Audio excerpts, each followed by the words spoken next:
What's amazing to me? You can name your kid anything you want. Isn't that incredible? There are no laws. There should be a couple of laws.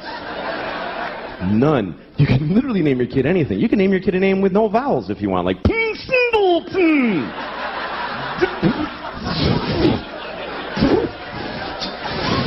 Just 40 F's, that's his name.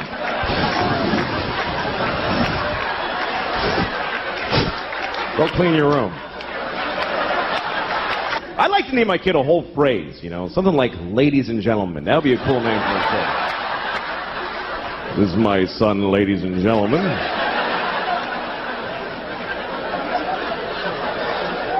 Then when he gets out of hand, I get to go, ladies and gentlemen, please!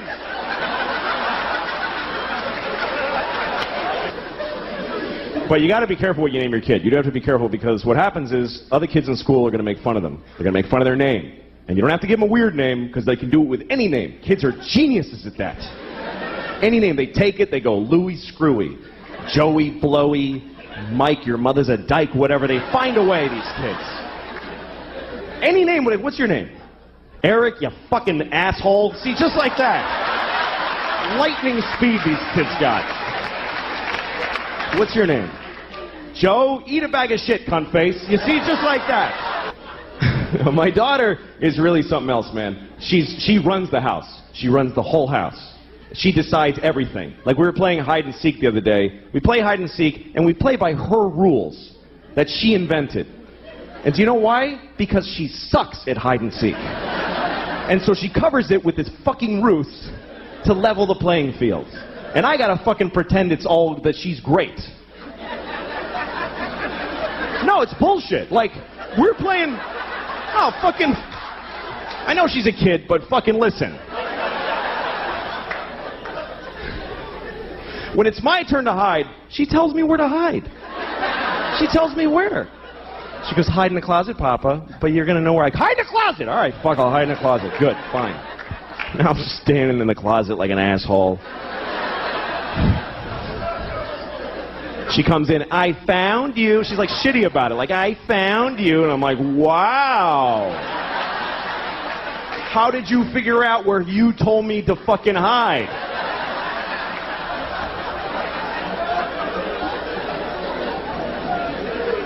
And then when she hides, this is her hiding. She goes over to a wall and does this. She goes, that's it. There's nothing here. What the fuck is this?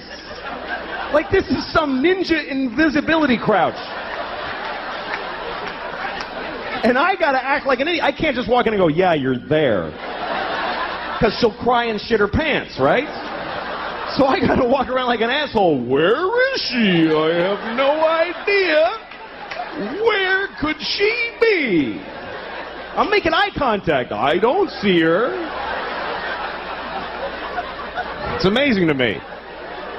The other day we're playing, this is how things have gotten in my house, okay? Here's a very good example of where it's gone. We're playing a version of hide and seek where my wife and I have to decide together where to look. She likes that. She's like, Mama, you tell Papa where to look. Okay, well, fine. So she's over there hiding like this, just in plain sight, and my wife and I, my wife's like, why don't you look under the bed? I'm like, okay, well, look. She's not there. And then she says, why don't you look in the linen closet?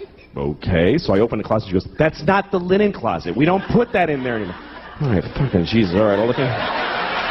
So I look in that. Why would she be in that closet? That has shelves. She can't stand in a shelf. Well, maybe she's crawled in a shelf. Now we're having a fight about where to look for this fucking kid who's standing right there.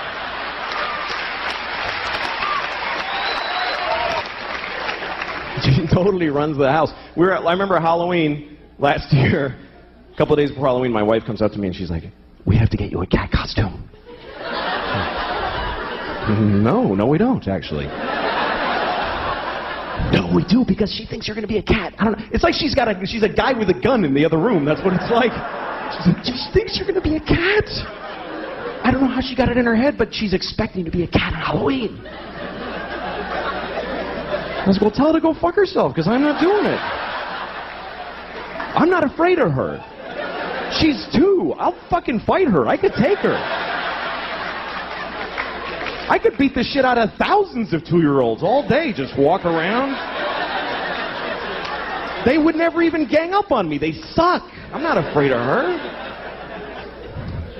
So my wife decided that she wanted to get pregnant again. She decided it. And this is back in August. She told me, you need to be in town next week. Why? Because I'm getting, I'm ovulating. So, like, not do you want another kid, just be in town. That's how she handles it. I'm like, I don't want another kid, so fuck it. And she's like, all right. Next week, she starts blowing me, right? Now, she hasn't blown me in, Jesus, I don't know if I've ever been blown. That's how long it is. She's blowing me on the day she's ovulating. I'm a fucking idiot. I'm like, yeah, you love it. Like, I think she digs me now. Fucking stupid. So she's having another baby any day now. She's due, and it's true. She's fucking the whole thing. And I'm like, okay. No, it's great. Fuck it. That's really the attitude that keeps a family together. It's not, we love each other. It's, fuck it, man. Fuck it. Another kid. Fuck it. Why not? Let them all in. Good. Fuck it. Here's the thing. I never judge other parents now. I never do. I used to, but I never do. Like, when you see a mother in McDonald's or someplace or in a toy store and she's just melting down on her kid, she's like, shut up. I hate you. You're ugly. And people are sitting around going, oh my goodness, she's a horrible mother. Well, guess what? Those people aren't fucking parents. They don't have kids. Because any parents who are in that store are thinking, what did that shitty kid do to that poor woman? That poor woman. I wish I could help. Because you don't know, man. You don't know. Or like when you see a parent that seems to be negligent, like you see a parent in McDonald's with the kid and the parent's like, I can't take this shit anymore, and just like collapsed and all the shopping bags are just strewn everywhere. And the kid's happy. The kid's eating French fries. And the kid asks a question like, Mama, why is the sky blue? And she's like, just shut up and eat your French fries. And you think, what a terrible mother. Why doesn't she answer her child? When I have a child, I will answer all of their questions. And open their minds to the wonders of the world. Well, guess what? You don't know what the fuck you're talking about. You can't answer a kid's question. They don't accept any answer. A kid never goes, oh, thanks, I get it. They fucking never say that. They just keep coming. More questions. Why? Until you don't even know who the fuck you are anymore at the end of the conversation. It's an insane deconstruction. It's amazing. This is my daughter the other day. She's like, Papa, why can't we go outside? Well, because it's raining. Why? Well, water's coming out of the sky. Why? Because it was in a cloud. Why? Well, clouds form when there's vapor.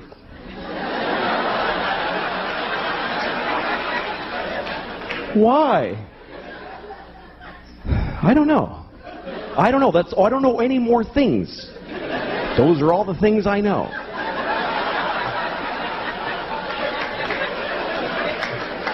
Why? Because I'm stupid, okay? I'm stupid. Why? Well, because I didn't pay attention in school, okay? I went to school, but I didn't listen in class. Why? Because I was high all the time. I smoked too much pot. Why? Because my parents gave me no guidance. They didn't give a shit.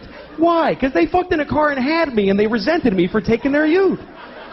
Why? Because they had bad morals. They just had no compass. Why? Because they had shitty parents. It just keeps going like that. Why? Because fuck it, we're alone in the universe. Nobody gives a shit about us. I'm going to stop here to be polite to you for a second. But this goes on for hours and hours, and it gets so weird and abstract. At the end, it's like, why? Well, because some things are and some things are not. Why? Well, because things that are not can't be. Why? Because then nothing wouldn't be. You can't have fucking nothing isn't. Everything is. Why? Because if nothing wasn't, there'd be fucking all kinds of shit that we don't like, giant ants with top hats dancing around. There's no room for all that shit. Why? I'll fuck you. Eat your French fries, you little shit. God damn it. Thank you very much, everybody. Good night. Thank you. It makes sense that God would be a woman, doesn't it? Because you're raised by your mom. I think the reason we made God a man in our cultures is because we want to make sense of the fact that men are in charge. Because otherwise it doesn't really make any sense. Because women, you start with the woman. It's the thing people like to ask, like, what comes first, the chicken or the egg? Of course it's the egg. Because you can't just make a chicken. You can't just go, chicken. You got to start with an egg and grow chicken. And then people say, oh, well, where did the egg come from? From a chicken, you idiot.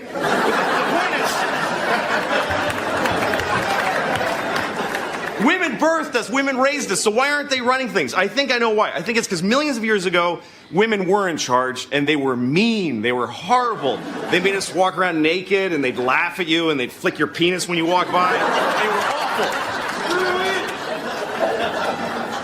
But what could you do? It's your mom and her friends. Like, what could you possibly do about it? And then one guy punched his mom, and we were like, we can hit them. But that's why men are mean to women today, because we're terrified of them. I remember I was in a taxi, I think in New York, and the driver was Muslim, and there was a woman crossing in front of us, and he honked at her because she went after the light had turned, and she gave him the finger. And he said to me, do you know, in my country, if a woman show you this finger, I could get out, beat her to death, and if I drive by here a week later, she'd still just be laying there. Like nobody would even clean it up. Oh, Jesus Christ. I'm thinking of buying a goat. Because I want to have a trash can that I can make love to. So that's why I'm going to buy a goat. So I can have sex with a trash can. I can do that with a trash can I have now, but a goat has a vagina. That makes it a lot better. I don't care that you're upset. I'm still getting the goat. I'm watching TV and Tosh is making me laugh, so I wrote a tweet saying, your show makes me laugh. And then I put it down, and then like 2 days later I come home and I read these like bloggers and like Hollywood reporters, Louis C.K. defends Daniel Tosh amid rape joke controversy. I had no idea. He got in trouble for making some jokes about rape, and I didn't know about it. And so I'm a defender of rape. That's what everybody says now. And I've read all this stuff like, shame on you, Louis C.K., and I'll never watch your show. You're a rape apologist. I've been called a rape apologist because I said hi to a guy. Because I said, hey, nice show to a guy who everybody was mad at. So you really got, you know the lesson here. Never go to Vermont. No, it's dangerous. It's dangerously... It's a dangerous place. But here's the thing. This is like a fight between comedians and feminists, which are natural enemies. The biggest, easily... Because, stereotypically speaking, feminists can't take a joke. And stereotypically speaking, and comedians... See? And comedians... Now, I've read some blogs during this whole thing that have made me enlightened to things I didn't know. This woman said how rape is something that polices women's lives, that they have a narrow corridor. They can't go out late, they can't go to certain neighborhoods, they can't dress a certain way, because they might get... Now, that's part of me now that it wasn't before, and I can still enjoy a good rape joke, so I have both of them. But here's the last thing I want to say about it. This is also about men and women, because a lot of people are trading blogs and things about this on the with each other. Couples are fighting about Daniel Tosh and rape jokes. Really? Yeah, that's what I've been reading in blogs. But they're both making a classic gender mistake, because the women are saying, here's how I feel about this, but they're also saying my feelings should be everyone's primary concern. Now, the men are making this mistake. They're saying your feelings don't matter, your feelings are wrong, and your feelings are stupid. If you've ever lived with a woman, you can't step in worse than that, than to tell a woman that her feelings don't matter. So to the men I say, listen to what the women are saying about this. To the women I say, now that we heard you, shut the up for a minute. And let's all get back together and kill the Jews. That's all I have to say about it. Because child molesters are very tenacious people. They love molesting childs. It's crazy. It's like their favorite thing. I mean, it's so crazy, because when you consider the risk in being a child molester, speaking not of even the damage you're doing, but the risk, there There's no worse life available to a human than being a caught child molester. And yet they still do it, which from you can only really surmise that it must be really good. I mean, from their point of view, not ours, but from their point of view, it must be amazing for them to risk so much.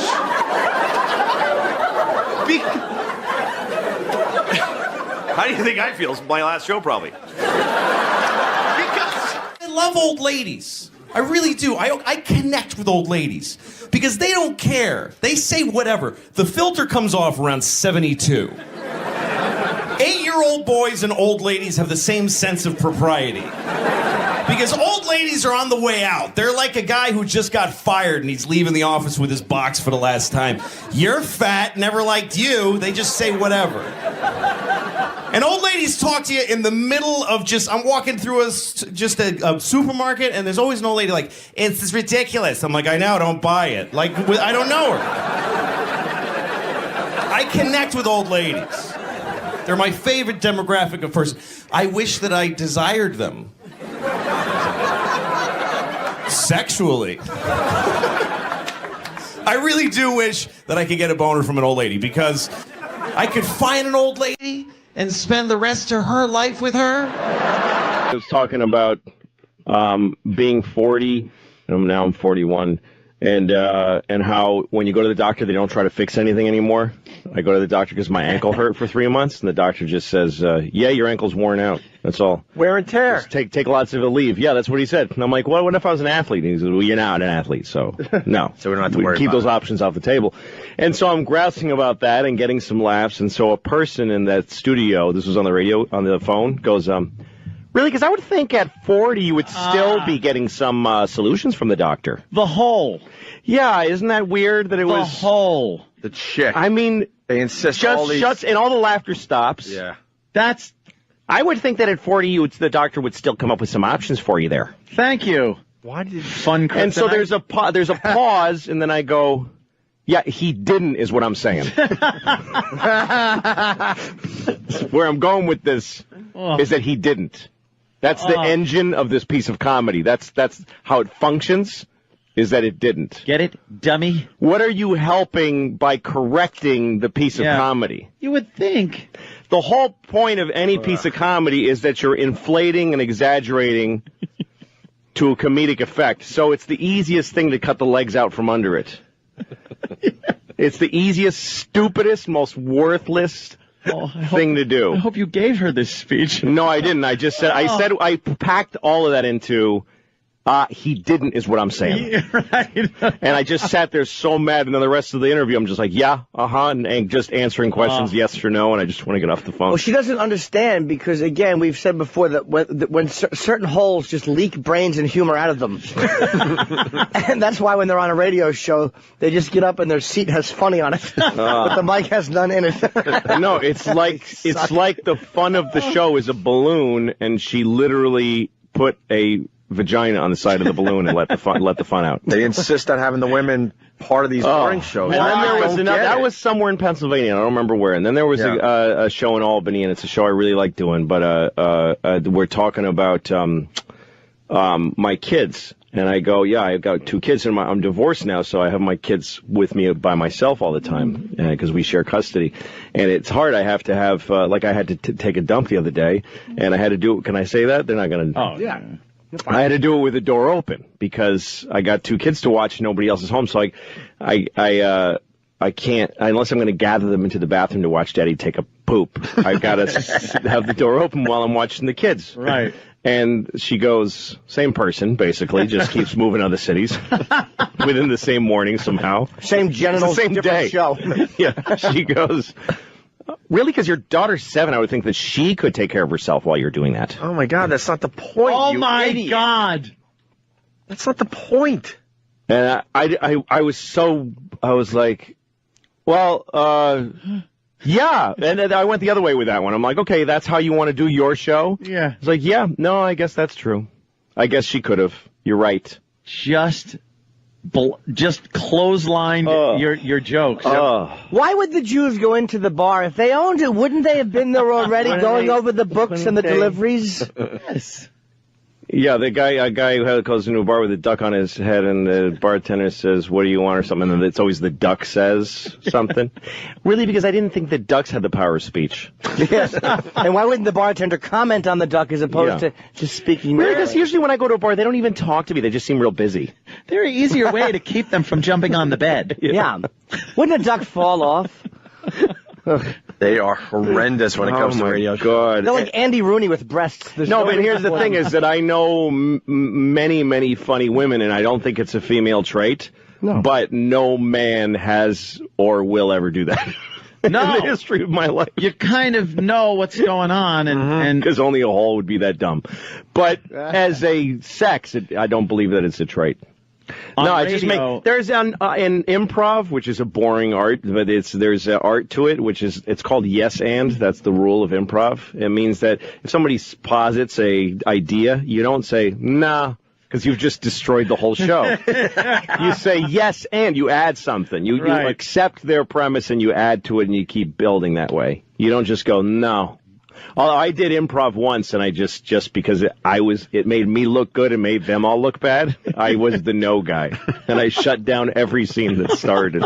They're like, "Oh, sir, isn't this the restaurant where everybody's crazy?" I'm like, "No, it's a fine restaurant. There's nothing going on." Oh, okay. Could you please tell me where the silly restaurant is? I never heard of any place like that. Yes. Why would anyone go to a place like that? Wouldn't you want to eat something? Yeah. Yeah, and everybody just, But I got huge laughs. I'll have the steak then. That's hilarious. Oh, is that Really great? good. Screw him. And also, you got to die to go to hell, and I don't want to die. I like my life. I'm very happy. I'm married, and I love my wife. I love her very much. My wife hates me. She fucking hates me. She hates me so much. Like, that's what she does. Like, if you asked her, what'd you do today? I fucking hate that guy. That's what I did today. I hate Louis. She's so mad at me all the time. Here's the latest thing. The other day, she got really mad. She said to me, "You know what you did? You filled the dishwasher with dishes, you put the soap in, and you didn't turn it on." And I'm like, "Oh, shit. What are we going to do now?" But here's the part where she blows my mind. This is amazing when she gets to this level. She says, "Well, why didn't you turn it on?"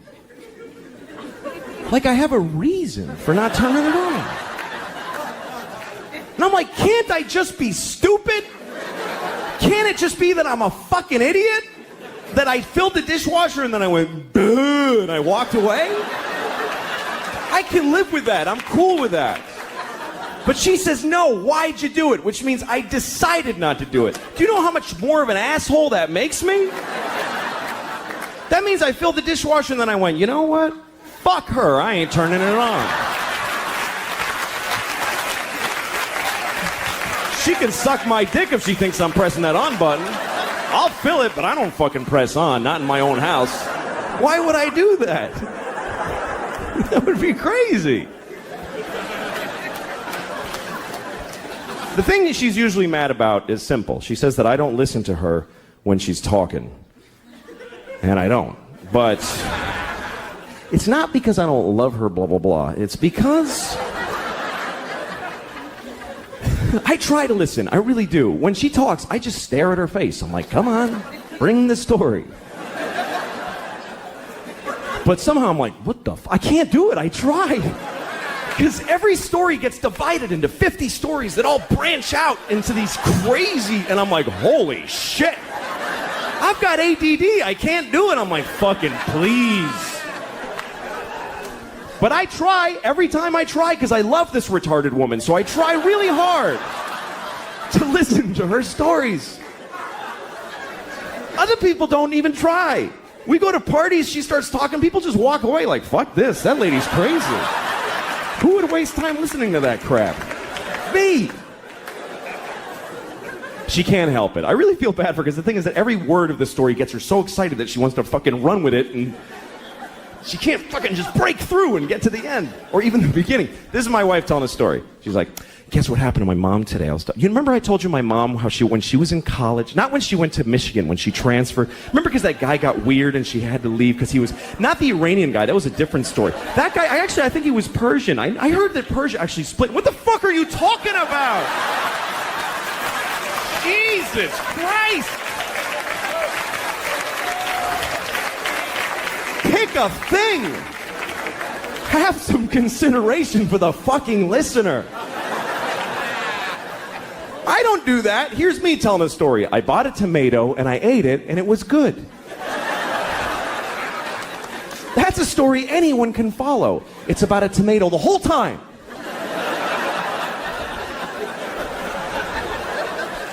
I like being married though, I do. I really like it. I seriously do. We were having sex, my wife and I, a couple of weeks ago, which is amazing that we did that because we never have sex.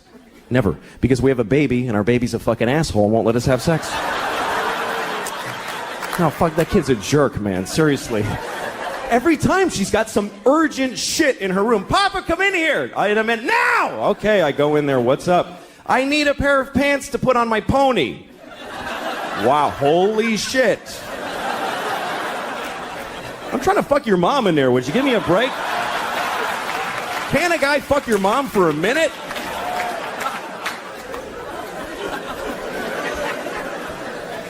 There's no sex, man. I had no idea that marriage just means no sex. No, none, fucking none. I have friends that are thinking of getting married and they say funny shit like, hey, you know, I don't know if I could do it because I don't know if I could have sex with one woman for the rest of my life. I'm like, don't worry about that shit.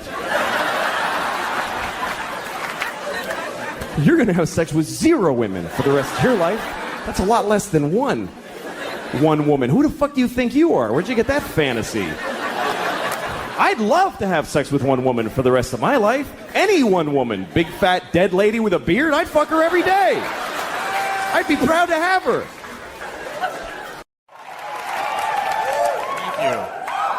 Thank you. Thank you very much. This is exciting. My nipples are hard right now. They are. I just noticed it. Ooh, that kind of hurts. Hello, everybody. Nice to see you all. My name is Louis. I'm a 42-year-old divorced father. I got 2 kids, 2 girls, and it's the hardest part of being a parent really is just the days that you spend with your kids. That's really, ask any parent. You ask parents like, is it the worrying? Is it saving? But no, it's just the days. It's just every day. My kids wake me up at 6 o'clock in the morning. Okay, I don't get up at 6. Before I had kids, I blew off whole careers because I didn't want to get up. Like I just won't be that then. And then you take them to school, and then you pick them up, take them home, then it's like, how early can I put them to bed that isn't child abuse? Like 4 p.m.? Putting your kids to bed is murder because they don't want to do it. They're just laying awake just like Clockwork Orange, just so excited. And I just want them to stop. I want to stop their ceaseless joy for life. So I can go watch Cash Cab and jack off and pass out. That's all I want. I love my kids, but I want them to stop at bedtime. So I just want them to go to sleep so I can eat all the ice cream in a house that would break their hearts if they knew how much ice cream. There's so much ice cream in the house, and I never give it to them. It's mine. I wait till they're sleeping and I eat it in their room in the dark over their beds. And also, I'm a divorced dad, so when I'm with my kids, it's just me and 2 little girls. And that's a challenge. There's certain things like we were in the airport the other day, was taking my kids somewhere in New York, and they had to go to the bathroom. Now, when kids have to go to the bathroom, you don't get much warning. They don't go, hey, Dad, I kind of have to go. Should we start looking for a place? They just go, I'm going to poop in my pants in T-minus 5, 4, 3, and it's over. So you got to find a place. Now, take yourself through that logically. I'm a man. I've got 2 little girls. I'm not allowed in the ladies' room. I mean, not me personally. I didn't get banned. I can't go in the ladies' room because I got a big old penis. So I just can't go in. I'm not bragging that it's not big like porny, thrusty penis. It's just big like an old man's nose. Just kind of like, just kind of droop, Like a lava lamp, just bloop. It's big in an upsetting way. You don't ever look at my penis. It's awful. Also, I'm not allowed in a ladies' room because I love looking at people's vaginas anytime that I have that opportunity. You know, it's amazing that we still need separate rooms to pee in as human beings. Men are so disgusting that we can't be trusted to pee in the same room. So I have to take my girls to the men's room, which is awesome. Look, girls, 9 penises. 9 farting men shaking the pee off their big old penises. So I gotta push them past that, and then we go in the stall. So I'm in a bathroom, airport stall with 2 little girls, all our luggage. There's a guy right here. Right here. There's a guy here. This dude, I can see his foot. He's trying to get leverage to harder. Like he's struggling. We can hear him. We're sharing this moment with him. He's like, oh, he's struggling. Like he's giving birth in the 1800s with no midwife, just in a barn. Just an old country whore dropping another baby in the hay. This is what this sounded like. And when he broke loose, it sounded like soup cans and pennies being shook out of an old duffel bag.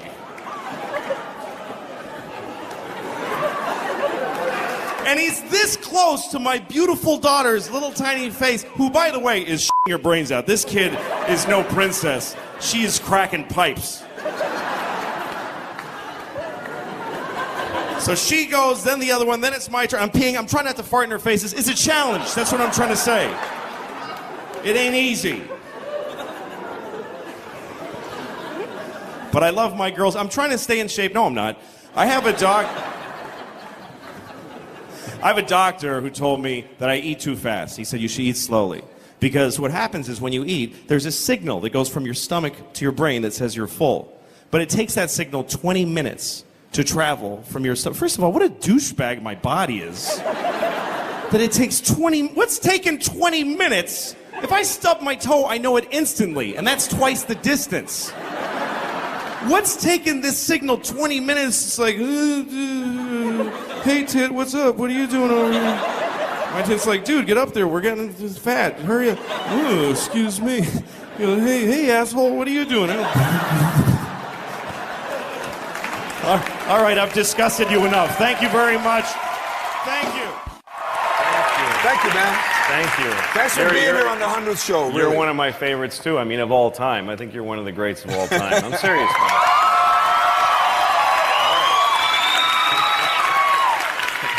And we've been friends a long time, but we've never formally hung out. No. Yeah. Because you live in New York. That's right. And I live here. That's so right. I'm going to New York this weekend. Oh, good. But when you're out here, do you like being out here? No, I hate it. I hate it. It's just a different... I think the thing about New York, people think that people are rude there. You know, and they're friendly in a different way. Like, a New Yorker will hold the door for you, but you got to get through the door. Like... You have like 2 seconds before the nice gesture becomes hatred, like seething hatred. You're like, go ahead. Go! All right, jeez. I'm in a hurry. I wasn't before. I wasn't even going in that building, but I guess I have to. Because you're making me. But people are used to being with each other. The thing about LA is that people are all in their cars, and they don't think about the people in the other cars as human beings sometimes. And things get kind of... People honk all the time here. And I really believe this, George, that if you own a car and you ever honked your horn once, you're a piece of I really believe that. There's no legitimate reason to honk a horn. It's only selfish. It's supposed to be for safety, but what's that story that ends with, and then he honked his horn and everyone was saved? Like, what is that story? I think the idea in our heads is you'll be driving and a kid will run out in front of you, so you'll honk and then kill him. That's what would happen if you chose to spend your time beep. Well, he's dead now. At least he died in fear instead of joyful play. I got to announce his death with a horn. But no, the reason people honk is to critique that has already happened. What do you mean? Like what? Like what? Well, it's not to avert, it's just to go beep, hey. Like, why do you get to sound a trumpet because you're unhappy? Why does everybody beep? You shouldn't. It's no different than being in a store and someone gets in front of you and you just go, It's stupid. The other reason people honk is because they just don't want to wait. You're sitting in your car, you're sitting behind another car, the light turns green, and because he doesn't have your central nervous system, you go, bah! And I don't mean to accuse because I honk at everybody. And there's no... I do. I honk at people on the sidewalk for being ugly. I'm the worst. Beep, stay home, it's gross. So I'm worse than anybody else. But tell everybody the story about how you almost got killed driving, but not in an accident. Just tell. No, tell I almost what got murdered by a young fellow. I was driving. I was living here at the time, and I was driving really fast. I was speeding because I was in a hurry. So I was making other people almost die because my bad judgment. So I'm driving, and then I realize there's a car next to me who's driving fast. It's a kid, like 19 years old, in a green Honda that he made at his house. You know those cars? I do. He's got spiky hair. And he keeps, so I'm like, good, I don't care. Let's both get to my show on time. I'm fine. He thinks we're racing. I'm not racing. But so we get to the next red light, and he's looking at me, and he's going, woo, like this, and I go, what happened to your hand? Like, I don't understand I don't know what that means. If other people don't know the thing, it doesn't scare them. He's like, yeah, woo, and I'm like, I don't know it. So he goes, I said to him, listen, I'm not trying to go fast relative to you. I just have my own independent reason for my speed. And he got angry at all the words and everything, and he pulled out a gun, and he pointed it at me. So I go through the red light. And he does too. And I was like, oh. I'm thinking, oh, he's trying to kill me, but he's not going to go through a red light. You know? I'm sure he's thinking ahead to how that's going to hurt his insurance premiums in the long run. So now I'm in a car chase in LA. I'm being chased, and it doesn't feel like a car chase. It's a beautiful day. I'm listening to Simon and Garfunkel on my radio. Being chased through, I am just a poor boy, though my story's seldom told. I've squandered. So I call 911 on my cell phone, and I go, there's a guy chasing me with a gun, and he's trying to kill me. That's what I said. And the lady goes, why is he doing that? I swear to God, why is he doing that? I'm like, is there a reason he could have that you would not send anyone to help me? Like, if I tell her the story...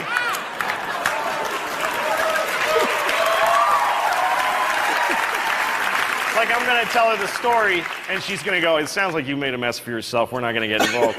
So I did the same thing anytime I call a company and I don't like what. You hang up, you call again. Right. Get another person. Get another person.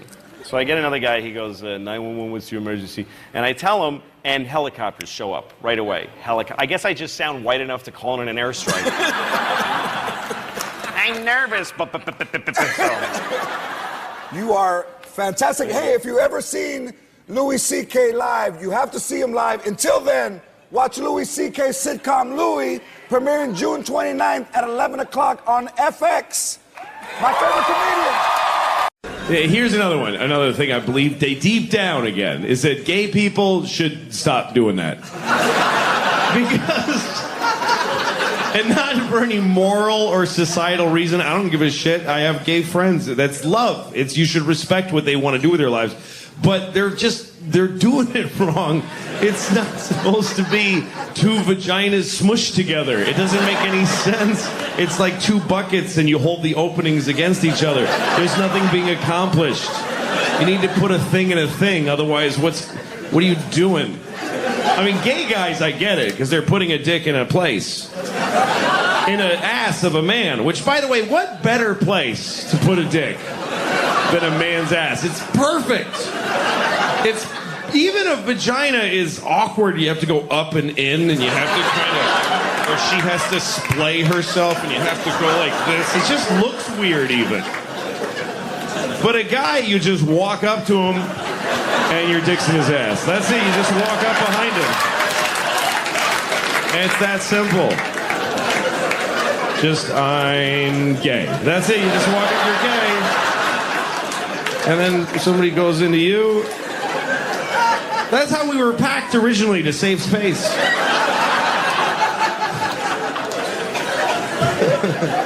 But the two holes bumped.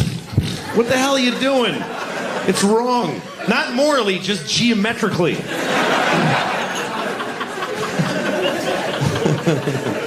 I think there's a hell, and I think I'm going. And like a friend of mine was telling me about how he had sex with a hooker, and it turned out to be a guy. And it was like a horrible thing for him, and he had to get over it with therapy. And as I'm listening to this, I realized, shit, that happened to me too. And the upsetting part of it wasn't that it happened, but that I had forgotten.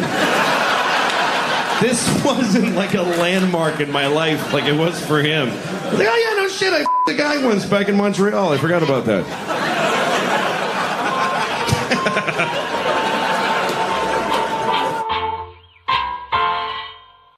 I'm white, which thank God for that shit, boy. That is a huge leg up. Are you kidding me? Oh God, I love being white. I really do. Seriously, if you're not white, you're missing out, because this shit is thoroughly good. But let me be clear, by the way, I'm not saying that white people are better. I'm saying that being white is clearly better. Who could even argue? If it was an option, I would re-up every year. Oh yeah, I'll take white again, absolutely. I've been enjoying that. I'm going to stick with white, thank you. Here's how great it is to be white. I could get in a time machine and go to any time, and it would be fucking awesome when I get there.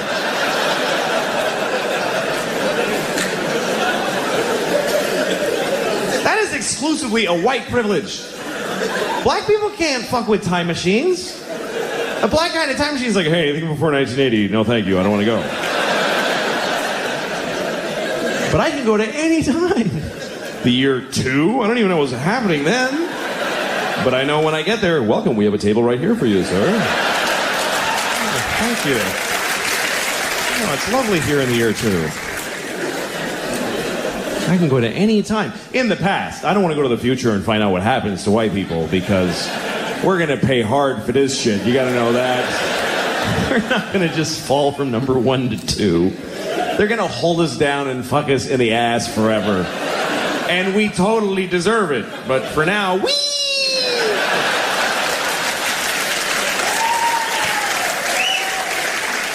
Now, if you're white and you don't admit that it's great, you're an asshole. It is great. And I'm a man. How many advantages could one person have? I'm a white man. You can't even hurt my feelings. What can you really call a white man that really digs deep? Hey, cracker. Oh, ruined my day. Boy, shouldn't have called me a cracker. Bringing me back to owning land and people. What a drag.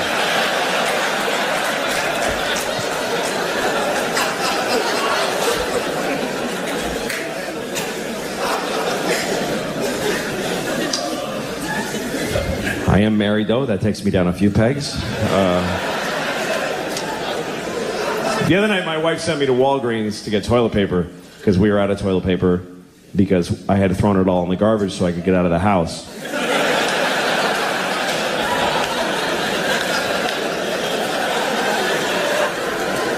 So I'm driving to Walgreens. It was nighttime, and I'm driving, and then I see a deer, and I fucking hate deer. I hate them because they're everywhere up there. I used to live in the city, and I loved deer then because I was this liberal in the city, and I'd see deer, and you're driving with your friends out to the country, and you see a deer, and everybody's like, oh my God, turn off the car, don't scare the deer. It's just so beautiful. Look at the beautiful deer. Look how he looks around. It's just so mysterious and beautiful. God gave us a gift, everybody. Just enjoy it. Just enjoy the gift of the beautiful deer. But now I live, and deer are in my fucking yard every day, and they suck. They're just rats with hooves. They don't matter.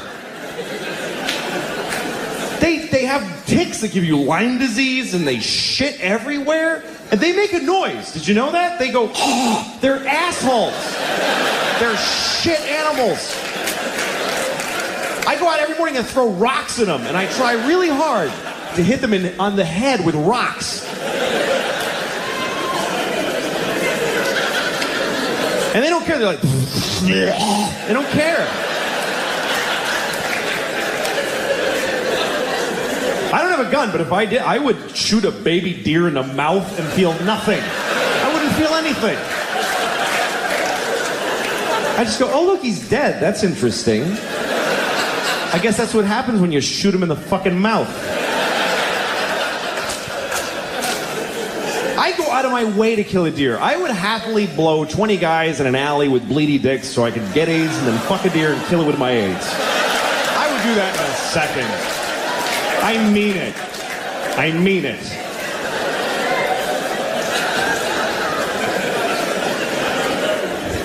So I see this deer, and this is how dumb these deer... I hit him with the headlights, and he does that whole thing. And then he won't just go. He's like, can I go? Is it okay if I go? Like and I'm like, fucking go! You're gonna go! He's like, can I go? Like, just go! And then I get close, and I try to kind of get away from him, and then I see him, and he looks at me, and he panics. I swear, and he ran and smashed his body into my fucking car. Like, just fucking destroyed my mirror, just shattered my mirror, broke his neck. I heard him break his own fucking neck, and then he just dragged his stupid deer head into the woods, and he died. And I'm glad he's dead. I was glad right away.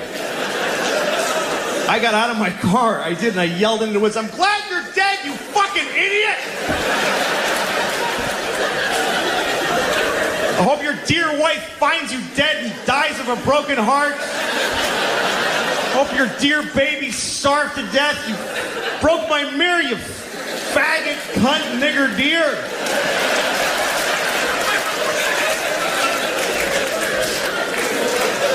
We were using the word and they were more in our lives. I swear to God they were more. They were in our culture. There was TV movies about retarded people all the time. Tonight on ABC, a retarded boy's dream. There was one, I remember with Sean Cassidy. I don't know if you remember Sean Cassidy. Some of you are too young. But Sean Cassidy, he began his career as a teen pop idol. He was a 13-year-old boy with a very hit song called Da Do Run Run.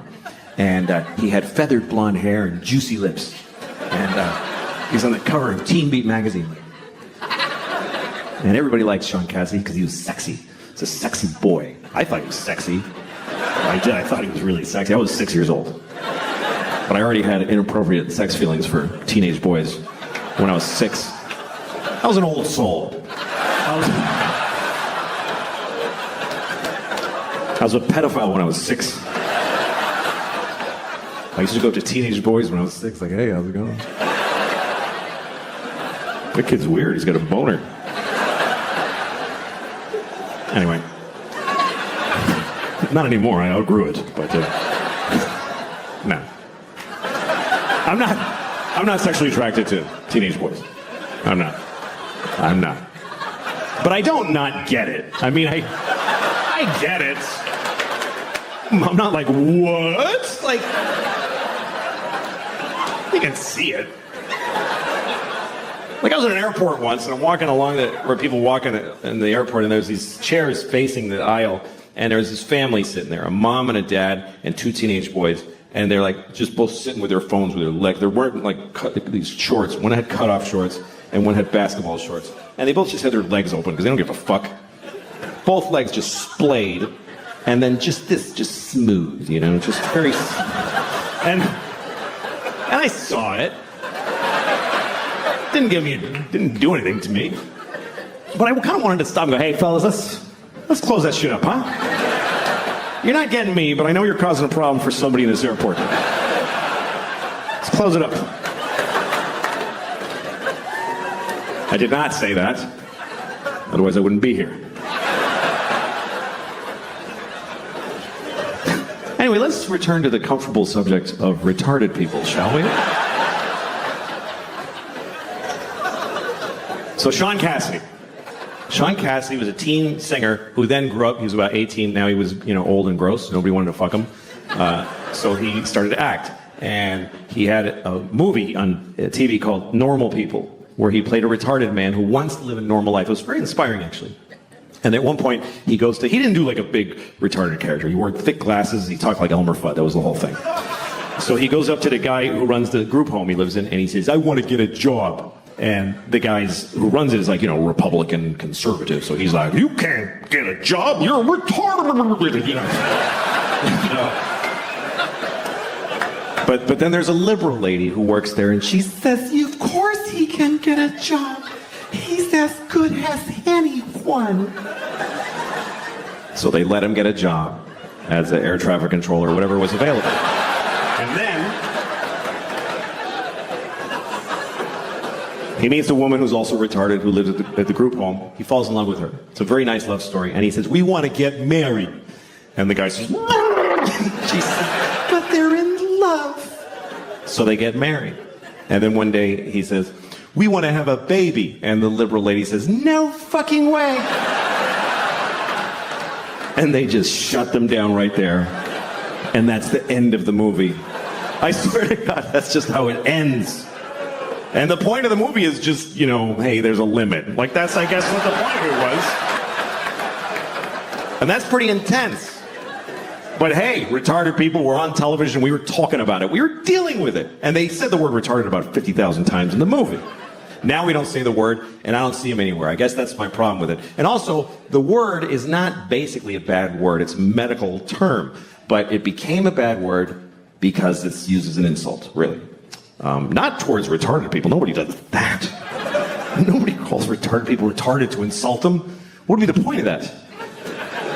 It'll be like going up to a chair and saying, you're a fucking chair. Like, what are you doing? No.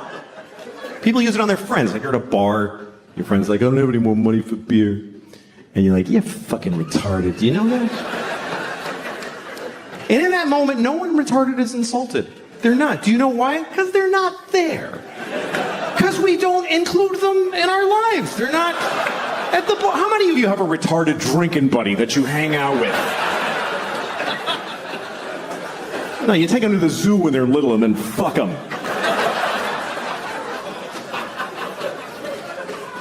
This is what I find confusing about this thing, is that we told many generations of people that they were retarded. We told them that that's what they are, and they lived with it, and they dealt with it. And then we just decided it's a bad word. So did we tell them this? Did we go back to them and explain this to them? Listen, Nelson, I have something to tell you. You're not retarded anymore. You mean I'm cured? No. No, we're not even working on it.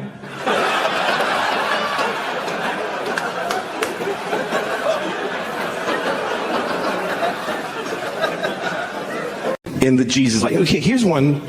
This is when he turned water into wine. This is his first miracle. This is John chapter 2, okay? Okay, and on the third day, there was a wedding in Cana of Galilee. And the mother of Jesus was there. And both Jesus was called and his disciples to the wedding. And when they wanted wine, the mother of Jesus saith unto him, they have no wine here.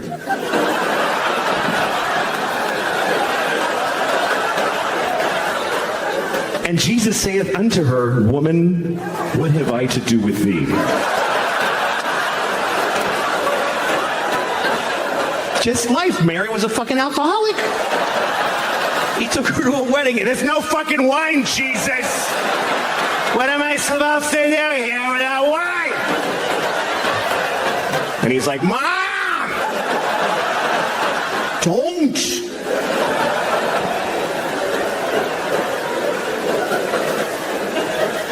Anyway, you know the rest of the story is that Jesus, he's at the wedding, they had no wine. So Jesus went to the guy running the wedding and he was like, look in the water barrel.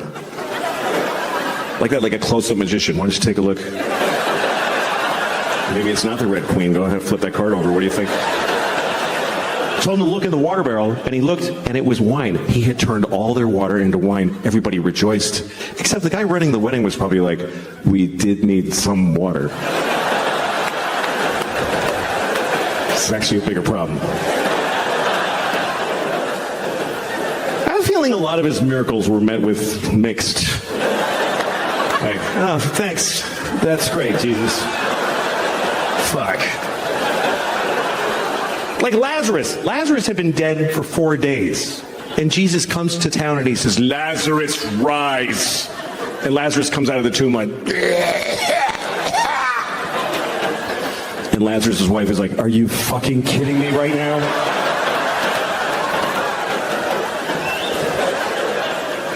But so here's a story that I want to read to you.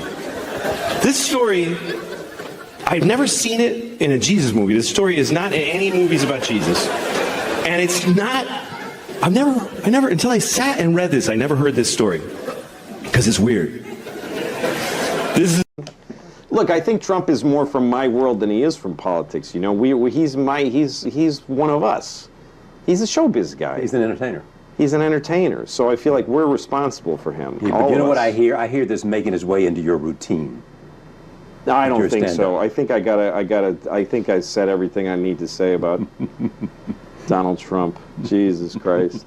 Yeah, I don't know. I mean, here's where I felt a little bit bad because a lot of people got mad at me and they said, just shut up. Just shut your mouth. Don't tell me. You know, a lot of times when you say, don't tell me what to think, right? I'm not telling anybody what to think. I'm expressing myself during an election year. You're telling them what you think. Yeah, that's right. But I did come into their lives through the funny ha-ha door, and then I took a big political serious on their table. So I get being irritated. I get it. I get it. I get why people would be irritated with my having written that. It's not what I do best. It's not what I'm known for. It's not what I'm asked about. You know what I mean? I mean, if you invited somebody to your house because you knew they were really funny and fun, and then they just said all this stuff, you'd be like, what are you doing to me? So I get why people got irritated. It's interesting to me, a lot of liberals got mad because I suggested that maybe conservatives and liberals have equal value, and that they should each have a shot at running the government. Right. I mean, that's just the way that I was raised. I came from Mexico. When I was a little kid, I lived in Mexico. Right. And I remember coming to America and discovering it as a little boy from another country. And the idea of democracy and free speech was just an incredible thing to me. And it's still, I look at it with wide open eyes. I'm very innocent that way. And the way I look at the world is that I feel a certain way about how the way a country should be run, but not everybody feels the way I do. So when there's enough of me to push the election over to our side, we get a president for a while. Yeah. But the other side, who feels differently than I do, they should get an equal shot. Because it's not all my country, it's a lot of people's country. You know what I mean? Of course I do. So democracy shouldn't, some people think democracy means I always get things the way I want them. Well, I don't look at it that way. Yeah, exactly. I mean, democracy means sometimes I'm really frustrated with the way the government works. Then I know it's working right. That's the way I look at it, and I'm in my 40s, and so to me, Obama's a liberal. He's a liberal president. To some people, he's a huge conservative. It depends on how you look at it. Everybody looks at it differently. But I don't think Trump is any of these things. I think Trump is a guy who will dismantle the actual process. That's the only reason I said something.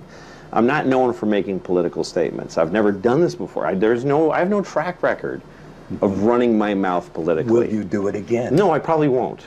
But the reason I did in this case was because this isn't about I believe in the liberal cause and I want a liberal. It was because this guy feels like he could chuck it all away, and he's even saying he wants to. He's saying he wants to make it that you can sue people for writing something you didn't like. Yeah. You know, it's insane. So anyway, I shouldn't have said even what I said now, but but you did. I shouldn't have written it. I'm sorry. I apologize. You don't mean that. No, not at all. No. Yeah. I live in New York City, and it's okay there. I live in a nice building. I never lived in a nice place before. When I was growing up, I had no money. I mean, my mom didn't. Didn't matter. I was a child. But I'm not used to it because it's nice. There's like a pretty courtyard with flowers and a fountain with little marble boys pissing. I don't know. What is it with fountains? Like, all fountain sculptors are pedophiles, basically. You can't get a fountain made without... Can you make me a fountain? Yes, I'll get started right away. Oh, yes! Yes! It's finished! And it's just little boys pissing on the face of a Greek god that looks like him a lot. It's piss on me forever!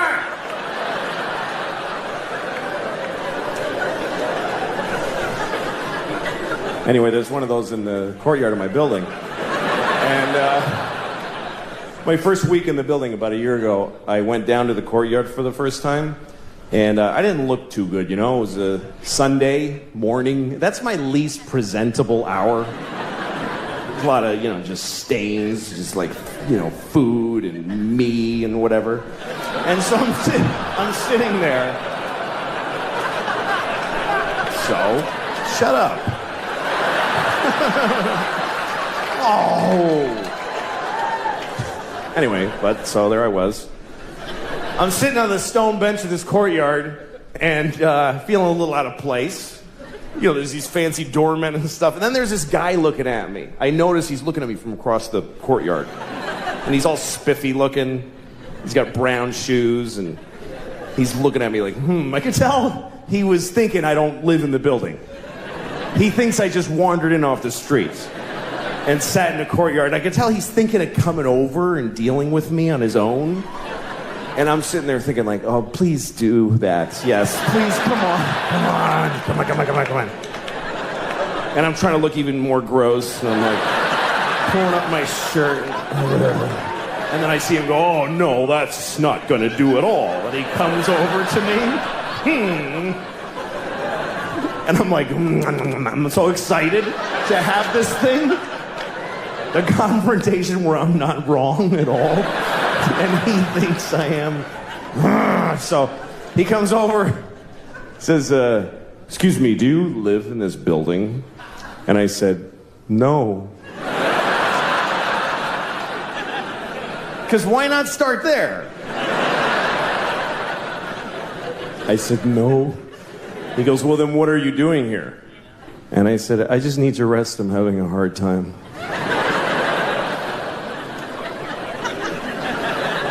He says, this is private property. And I said, well, I don't really believe in that. Just the worst things I could say from his point of view is basically all the things I was saying. And he goes, well, if you don't leave, I'm going to talk to the doorman. I was like, can I just stay like 5 more hours? So he's, no. And he goes over to the doorman. And I see him talking about me to the doorman like this. And then I see the doorman going, oh, no, that guy lives here. That's okay.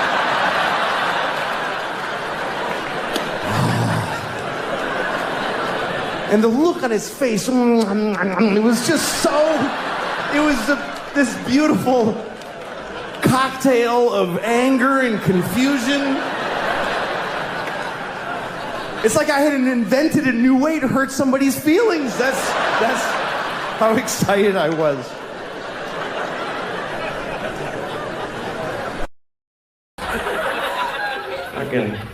It feels good to laugh at people that aren't doing as well as you. It does. Fuck you, it does. It feels good. It's wrong to do it. It's wrong, but it feels really good. It's also wrong to fuck a chimp. It's wrong. Or is it? I don't know, maybe that's not wrong. What's wrong about fucking a chimp? It's wrong to rape a chimp.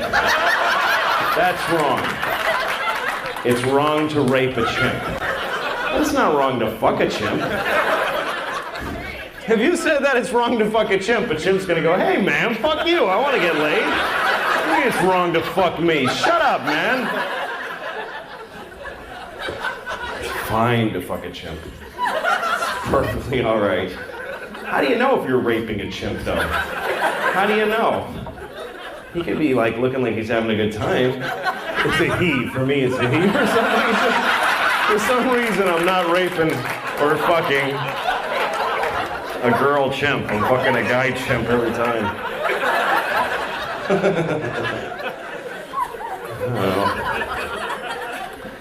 But I assume it feels good to fuck a chimp. The only part that would bother you is other people knowing about it. It's true, that's the only part that would take anything out of it for you is, fuck, someone's gonna see me raping this chimp. Otherwise, you don't fucking care. I don't care who you are. You fucking work for Oxfam, you're a great person. If you're alone on this planet for fucking 2 minutes, you're gonna fuck a chimp, you're gonna cook him and eat him afterwards, you're gonna do all that shit. That's exactly what you're gonna do. 2 minutes. That's ridiculous. 2 minutes alone on the planet. You're not even gonna wait to see if people come back. You're just gonna fucking chimp right away. There's nobody here. How do you even know in 2 minutes you're alone on the planet? You wake up early, you go out, there's nobody out here. I'm gonna fucking chimp. Everybody's gone. The planet's empty. I'm gonna fucking chimp. No, it's just wait. A car will go by and you'll get back to normal. I have this friend, he has a phone that can IM, he can instant message, and so now I really want him to die because I'm sick of getting these fucking messages from him on his phone. I'm in a shoe store. That's the whole message. We're not secret agents. I don't need to know where you are. So I get this message from him. He says, I'm on an airplane in Seattle. So I wrote back and I said, well, I hope your plane crashes. And he gets pissed off and he calls me, take it back. We're about to take off. I'm like, fuck you. I hope it crashes. I don't have to take it back. Hope it crashes twice. Hope it crashes and kills Happy and they go, fuck it, let's try again. And they take off and crash again. I hope that happens. Sincerely, I hope it. And he tries to make, he goes, well, how are you going to feel now if my plane crashes after you went and said that? I'm like, are you shitting me? That would be amazing. To know that I can do that? I'd happily trade your life for knowledge of my powers. He's one of those guys who just makes you hate him because, you know when you have a friend that you hate, you can't break up with your friends, you know? He always starts conversations that I don't want to have. You know, he's like, hey, what would you do if you had a time machine? I'm like, fuck you. I don't... You know what? I wouldn't use it. I just let it sit in my house. I'd put a drink on it. And yeah, I got a time machine. I never even wanted it. I don't know. I'm not interested. I'd use it to go back 30 minutes ago and punch you in the fucking face before you ask me that. That's all. One use. So he goes, well, here's what I would do. Because of course that's the whole fucking point of asking me, is to stare at me while I say mine and then say his. So he said if he had a time machine, he would kill Hitler. Like he would go back and kill Hitler. I love that he thinks he can just kill Hitler just because he just goes back there and walk up and kill the dude. And I was thinking, that's a noble purpose for a time machine. I would do that, but I would have gone back then, but I wouldn't have killed Hitler. I would have raped him. That's what I thought. Because I think that would have been enough. I think that would have stopped him from doing all that shit. If he had been raped by me, he never would have pulled any of that stuff, man. Should we invade Poland? No, I'll just take a shower. I don't feel good. He would have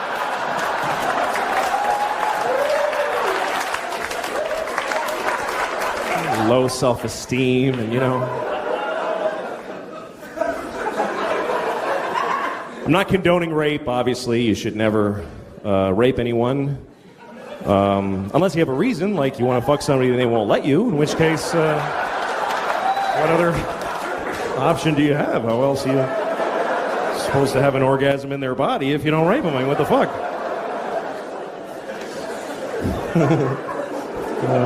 Okay, that's fucked up. Wait, I noticed that not too long ago you got a Twitter page, and I've known you for a long time. I didn't know that you were into social media. Are you? Are you that interested in it? Well, I kind of hate it. I think it's awful, and I have Twitter so that I can just tell people what what I want them to buy and give me money.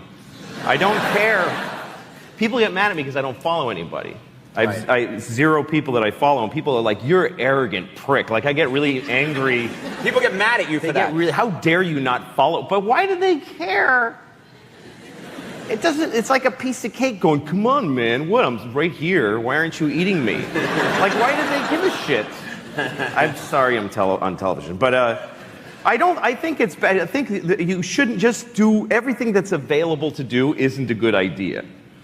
There's a culture right now that as soon as they, hey, you get to do that, I'm going to do it. There's no sort of like, maybe that's not just the constant, nobody takes in life unless it comes through this. Yes. Like whenever I see a televised event that's a huge, like the Olympics opening ceremony or a Times Square at midnight on New Year's Eve, everybody, they see seas of people all looking at it through their phone. Yeah. Like there's explosions and acrobats, but they're looking at it through a little 3-inch screen.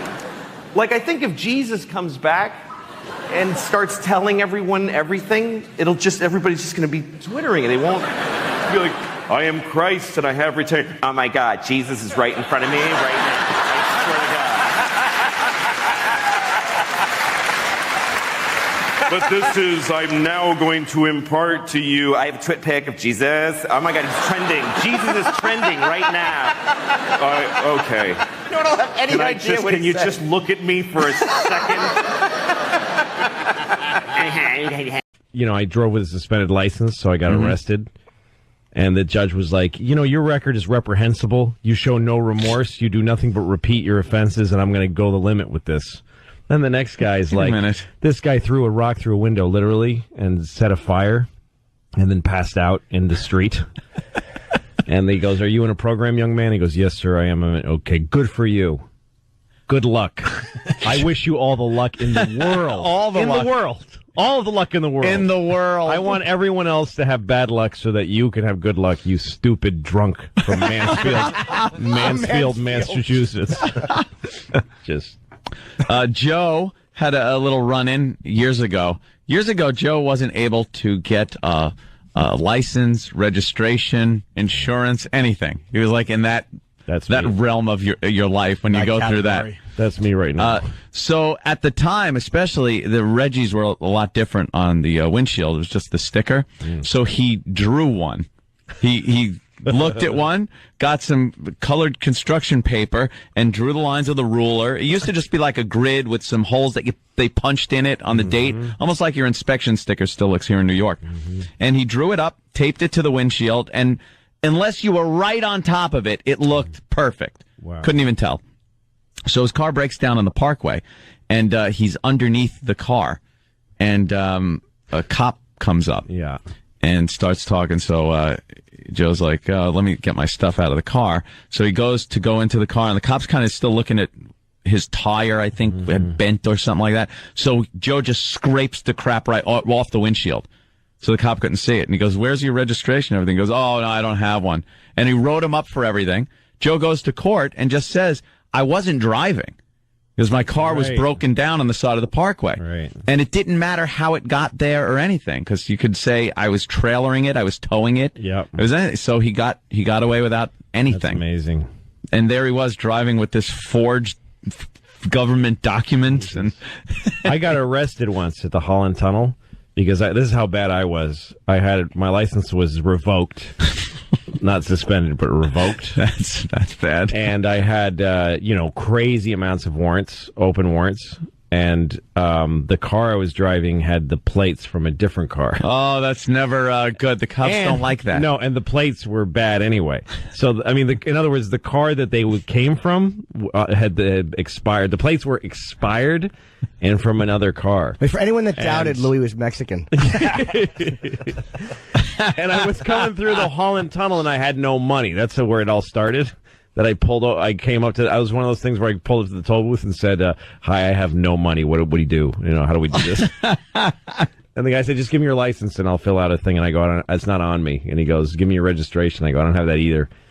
He says, give me your name and your social security number. You just said how smart this guy is, Jimmy. Yeah, exactly. This isn't a smart thing. No. You're right. And then he made me pull over, and I went to jail. First, he put me in a jail cell that's under the Holland Tunnel toll booths. There's a jail cell. There is? Yeah, he took me down some stairs. Hey, you got to see something most people don't get to see. Right. Yeah. Unless you're a scofflaw, not criminal. Exactly. And I slept the night. I actually spent the night. I just slept in a little jail cell down there. And then they transferred me to Weehawken County Jail, and that was the worst thing that ever happened to me in my life. Is that one under a photo mat? Weehawken is a really bad. It's a really bad jail. Is it really? Yeah. Why? I would not have thought that at all. It's terrible. People are throwing food out the windows all the time because of the food. I mean, I almost puked just taking a bite out of a sandwich there. Was it violent there, frightening? Yeah, it was really scary. It was really bad. Weehawken, who would have guessed? Yeah, it's really bad. It's not. It's mostly New York drug addicts that get taken, because the New York jails overflow, and they start letting the Port Authority arrest people so that they can take them to New Jersey, because Port Authority is New York, New Jersey. So, how long were you in for? Like a day and a half. I was in, for a morning, afternoon, night, and the whole next day. It was horrible. That's a long time. Well, and when I got there, I was in a holding cell, and one of the guys in the holding cell said to me, "Don't let him take you out of this cell, because you'll never be heard from again. If you get moved to a permanent cell, they'll never find you. They lose people because it's a bad bureaucracy." And everybody in the cell agreed, don't leave this cell. And a cop would come once in a while and say, "We got to move you," and I'd go, "No." He said, "Just say no." I'm like, "How do you just say no to?" And I go, "No, I'm not moving." And he goes, "Come on, we're moving you to permanent cell." And I go, "I'm not leaving here." And he goes, all right. That kept happening. I just kept refusing to leave. How do you refuse? Just say no. Wow, I didn't know that was an option. Yeah. No, let me out. It's really I bad. don't belong here. No, and the worst part was that there was a toilet just in the middle of the floor of the whole place, like in the middle of the room. Yeah, you would just have to sit there. Had to sit there and There's no close. There's no privacy. I bet I got dumped even though I didn't. No, say it didn't. I think you stopped it. So wait, did you get moved to a permanent cell? You'd be there for a week, maybe. Basically, and I mean, I was because I made bail before I even arrived because I called. I used the phone in the Holland Tunnel cell, and I made bail right away. But it took 2 days for the bail to find me. Oh, amazing, man. Yeah, it's bad. How much was prison bail? System is bad. Oh, I mean, I had to pay. Yeah, it was like nothing. No, it was a lot. It was like $600 or something. I mean, for me, that was a lot then. Now I would be like, I'll pay $6 million to get out of here. I don't have that kind of money. Figure we could take care of it right here in Brainerd. Yeah, give him that one. Exactly. Right here in Brainerd. I just want to be in full compliance. Yeah. Oh, thank you, Iraq. Yes. Yes, because that helps Fargo song. They want more stuff.